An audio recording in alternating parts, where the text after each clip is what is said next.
আছে যদি ভগবান গ্রহণ করে ওই ভোগ। কয়টা লক্ষণ? তিনটি লক্ষণ। একটি হলো ওই প্রসাদ যদি অধরামৃত ভগবান গ্রহণ করে থাকেন যথার্থ সদাচারের দ্বারা, নিবেদনের দ্বারা, ওই প্রসাদটা দেখলেই আপনার চিত্তে আনন্দের উত্তাল তরঙ্গ বইবে, দেখা মাত্র হৃদয়ে আনন্দ জাগবে দর্শনে। দ্বিতীয় লক্ষণ হলো ওই প্রসাদের মধ্যে একটি চিন্ময় অপার্থিব গন্ধ থাকবে, চারিদিকে ভরে যাবে সেই গন্ধটা।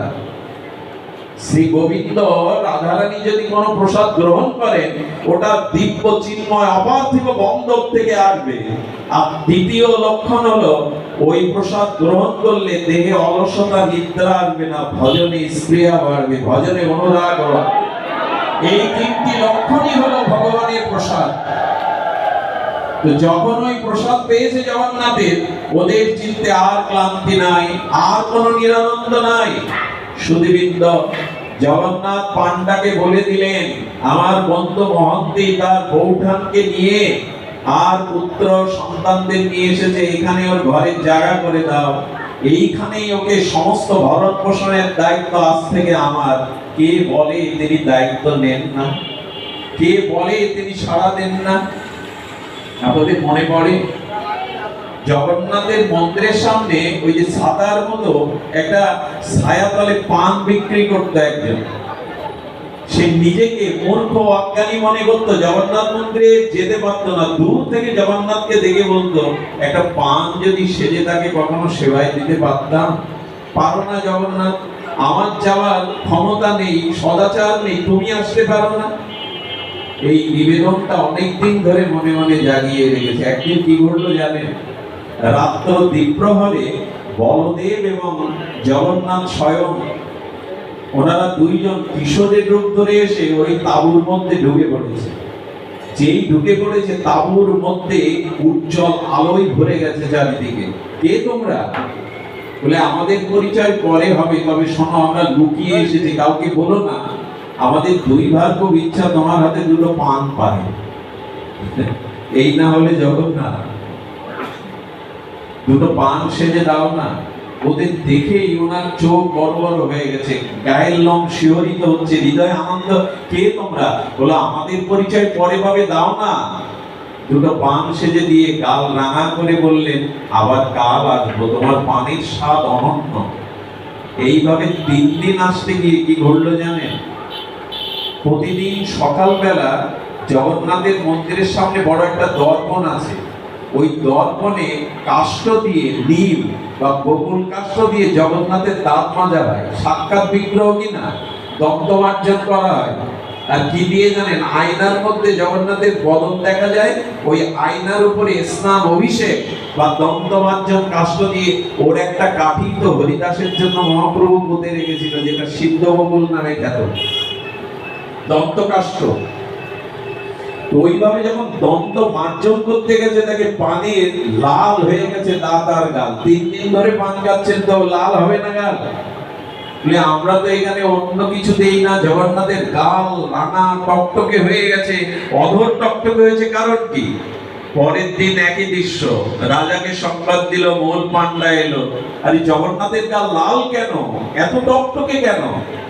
রাজা বলল আজকে রাত্রে পাহারা দেবে, জেগে থাকবে, কি ঘটনা নিশ্চয়ই ঘটছে অন্তরালে। কি বলবো আপনাদের? দেখলো বিগ্রহ থেকে বেরিয়ে কৃষ্ণ বলরাম, জগৎদেব জগন্নাথ বলভদ্র বেরিয়ে ওই শিশু রূপ ধরে ওখানে গেছে। এই দৃশ্য পান খেয়ে আবার বিগ্রহের মধ্যে তারা সমাহিত হয়েছে। পরের দিন এই পানালাকে পান্ডা এসে প্রণাম করে বলছে কে তুমি? সারাটা জীবন তার সেবা করলাম, চেয়ে কখনো কিছু পাইনি গো, কে তুমি? আমি জগন্নাথের পান্ডা, কিন্তু প্রণাম না আমার। কি অনুরাগে ভালোবেসেছো যে তোমারে পান দিতে আসে জগন্নাথ। বলো সে কি জগন্নাথ আসে? বলো দেখবে এসো, গাল রাঙা হয়ে আছে তার। শোনো আজ এক কাজ করো, আজকে যদি তোমার কাছে আসে তবে তুমি বলবে দক্ষিণা ছাড়া, মূল্য ছাড়া আমি পান আর ফিরি কতদিন দেব। দেখি কি বলে। আজকে আটকে দেবে, আজকে তোমরা আটকে দেবে। ওই রাত্রে মধুর মণ্ডপধ্বনিতে এসে যেই ডাকছে, ও জেগে আছে, সঙ্গে সঙ্গে চোখ খুলে বলে পান দাও। বলে দেখো আমিও তো দরিদ্র মানুষ, এভাবে প্রতিদিন যদি পান নিয়ে নাও, আমারও তো চলবে সংসার। এক কাজ করো, আমি দিতে পারি, আজকে দক্ষিণা না দিলে, মূল্য না দিলে আমি পান তোমাদের দেব না। সঙ্গে সঙ্গে জগন্নাথের গায়ে দামি মুক্তা খচিত একটা আবরিত কাপড় ছিল, মহামূল্যবান।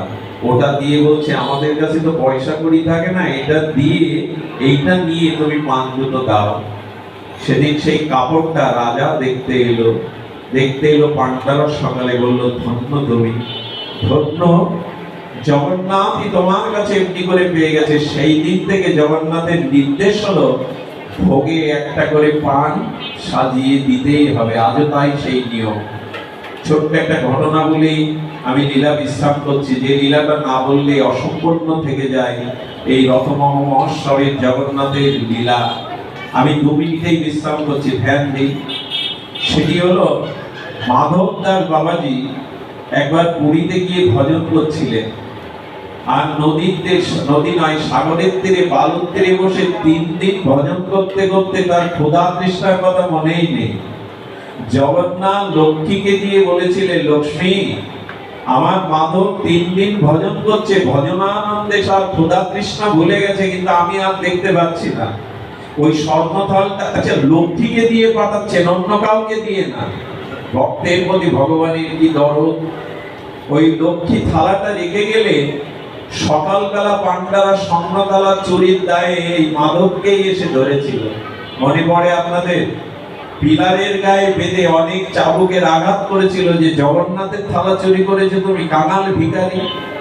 ওকে বেঁধে রেখে জগন্নাথের অভিষেকের সময় স্নান করিয়ে পোশাক পরাতে গিয়ে দেখেছিল প্রত্যেকটা বেত্রাঘাতের চিহ্ন জগন্নাথের দারুব্রহ্মে ফুটে উঠেছিল। প্রত্যেকটি বেত্রাঘাতের চিহ্ন জগন্নাথের পিঠে। এই মাধবী একবার অসুস্থ হয়ে পড়ে থাকে, মলমূত্র ত্যাগ করবার, রক্ত আমসা হয়েছে, শৌচের জল নিতে পারে না। জগন্নাথ নিজে তার মলমূত্র ধুয়ে দিয়েছিলেন। বলে, আর কত অপমান করবে আমায় জগন্নাথ, রোগটা সেরে দিলেই তো পারো, মলমূত্র ধুয়ে দেবে তুমি। বলে, শোনো, আমি পারি তোমার রোগ সারাতে, কিন্তু ভক্তের রোগ আমি সারাই না, বরঞ্চ আরো বেশি করে রোগী রোগ দেই তাকে। বলে, কেন? বলে, ওই প্রারব্ধ ভুগতে ভুগতে তাকে অনেক জন্ম আশা লাগে, তাই প্রারব্ধটা এই জন্মেই ভুগিয়ে তাকে আমি আমার চরণে নিয়ে আসি। মাধব, এই প্রারব্ধটা ভুগলে তোমাকে আর আমি এই মরজগতে আনবো না।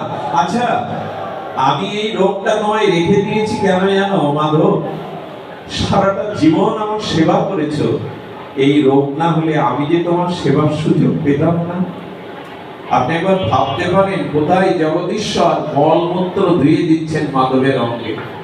মাধব বলল, এইটা তুমি করো না, এটা আমার নামে কলঙ্ক হবে। বলে, ভক্তকে সেবা করতে যে আমারও স্বাদ হয়, কি করবো বলো? যে আমার সেবা করে, আমারও স্বভাব তাকে সেবা করা। এই হলো জগন্নাথ। আসুন আমরা বাংলাদেশের এই সনাতনীর জন্য, প্রত্যেকটি নরনারীর জন্য জগন্নাথের চরণে আকুতি জানায়, হে জগন্নাথ, হে জগৎত্রাতা, এ বিশ্বলয়ে বিরাট শিশুর মতো তুমি খেলছো, তুমি সকলের মঙ্গল করো, সকলের কল্যাণ করো। এবং আর্য ধর্মসভা শ্রীমন্দিরের যারা সেবক বৃন্দ, যারা এই মহা মাঙ্গলিক ভাগবত যজ্ঞের আয়োজন করেছেন, তাদের ধন্যবাদ দিয়ে খাটো করবো না, শুধু এইটুকু বলবো, পৃথিবীতে সব থেকে বড় সেবা হলো হরিকথা সেবা, সব থেকে বড় দান হলো এই হরিকথা দান। আর্য ধর্মসভা মন্দির জয়যুক্ত হোক, জয়যুক্ত হোক শ্রীমান জগন্নাথ দেব, জয়যুক্ত হোক শ্রী বলদেব, জয়যুক্ত হোক সুভদ্রা মাইয়া, জয়যুক্ত হোক আজকের এই ভাগবত অনুষ্ঠান, জয়যুক্ত হোক বিশ্ব মানবতা, বিশ্ব কল্যাণ।